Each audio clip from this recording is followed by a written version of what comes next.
ఇన్నేళ్ళ నుంచి రోడ్లు ఉండిందా, ఇప్పుడే కొత్తగా వేస్తా ఉన్నారా? మా తాత వాళ్ళు వచ్చి 35 ఏళ్ళు అవుతా ఉంది, 35-40 ఏళ్ళు అవుతా ఉంది ఇటుకి వచ్చి, ఈ ప్లేస్ కి వచ్చి. నేను పుట్టలేదు ఇటుకి వచ్చినప్పుడు. ఓకే. నేను వచ్చి 15 ఏళ్ళకి నేను పుట్టినాను ఇడొచ్చి. మీ తాత వాళ్ళు ఇక్కడికి వచ్చిన 15 ఏళ్ళకి నేను పుట్టినాను. ఓకే. 35 ఏళ్ళుగా ఎమ్మెల్యేగా టీడీపీ గవర్నమెంట్ ఉండింది మా ఊర్లో. కానీ మాకు రోడ్డు లేదు, మమ్మల్ని పట్టించుకునే వాళ్ళు నాదుడు ఎవరు లేదు. వైఎస్ఆర్సీపీ వచ్చినాక ఇప్పుడు సీసీ రోడ్ వేస్తా ఉన్నారు, నీళ్లు సౌకర్యం లేకుండా ఉండే. యా గవర్నమెంట్ అడిగినా ఆ గుట్టుకి ఎవరు వేస్తారులే, ఆ గుట్టుకి ఎవరు వేసేకి అయ్యలేదు, మీరెవరు మాకు మమ్మల్ని పట్టించుకునేది అనేసి గమనైపోయినారు.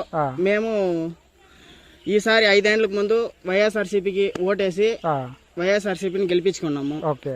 మాకు ఇప్పుడు రోడ్ వేస్తా ఉన్నారు, కంప్లీట్ చేయాలి. చూడండి కంప్లీట్ చేసిన, చాలా దూరం రోడ్ వేసినారు. నీళ్ళ సౌకర్యము 3.5-4 ఏళ్ళకి ముందునే వచ్చేసింది మాకు మొత్తము. ఈ ప్రభుత్వం వచ్చినాక మాకు రోడ్లు అంతా మారిపోయింది. దానికి ముందు మేము ఏమన్నా టీడీపీ వాళ్ళని అడిగకపోతే మీ ఆ గుట్లో ఉండారు, మిమ్మల్ని ఎవరు పట్టించుకోకుండా ఉండ్రి. 35 ఏళ్ళకి ఎమ్మెల్యేగా గెలుస్తా ఉన్నాడు నారా చంద్రబాబు నాయుడు గారు. కుప్పంలో 35 ఏళ్ళకి ఎమ్మెల్యేగా ఇచ్చేసినారు. కానీ మాకు భరత్ అన్ని ఈసారి గెలిపించి మాకు అన్ని సపోర్ట్ గా, గెలిపికి ముందునే ఇన్ని సపోర్ట్ చేస్తాడు, గెలిపిస్తే ఇంకా బాగా సపోర్ట్ చేస్తారనేసి మేము కోరుకుంటున్నాం.